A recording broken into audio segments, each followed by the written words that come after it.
watershed development work in CIRHEP because it's very essential, and it's a foundation for all the development. Because this where we are working, this area is rain shadow area. We don't get enough rainfall. It's a drought, dry conditions. People they are unable to cultivate any crops due to heavy drought, and the climate change also gives very tough life to the people living here. So that's why we do watershed development work. In the watershed, like we do like a soil conservation works. We can say soil conservation work, mainly field bunding with the help of earthwork we do, and we have gully plugs, stone gully plugs, earthen gully plugs, farm ponds, sunken ponds, check dams, check weir. So like a different type of activities, mainly to store water and soil in the land. So the slogan we use, catch rain where it falls. So that means like so wherever you get rainfall, it has to go inside the ground. It should not run on top of the soil. If it run on top of the soil, that takes the topsoil. If it takes the topsoil, then land become barren. So the people cannot cultivate. So the main purpose is to catch rain where it falls and use the water efficiently.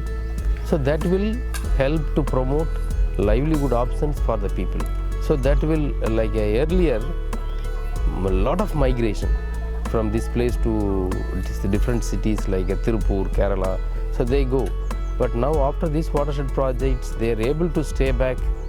They return from the city and settle down in this village, and they do cultivations. So that's one of the main purpose of this, to arrest migration of the people, to stop migration of the people. So that was the situation before the watershed. Lack of employment, migration, and they are fully dependent with the forest trees for cutting. So but during the watershed development work, so we were able to give a lot of employment. So we have used them in the construction of field bund, check dams, planting of trees and things like that. So they were able to get a lot of employment, and they settled down in here. And now, due to the structures, whatever they have received rainfall, so the groundwater level raised, and they are able to cultivate. During my youngsters, like about 30 years back, the climate is so different. At the time we were getting enough rainfall, and the groundwater level was so high. So the people, they can get water within like around 40 feet, 30 feet, 40 feet, 50 feet. They are able to get water from the open well. At the time, mostly rain-fed cultivation is there, and some people they cultivate with the help of groundwater also. But the people, they were really happy. They had enough water, enough employment, and their life was so nice. But slowly, last 30 years, the climate is changed. Rainfall is reduced very much, and similarly, the people also, due to the green revolution and other introduction of new crops, and so they have over-exploited the groundwater, the natural resources.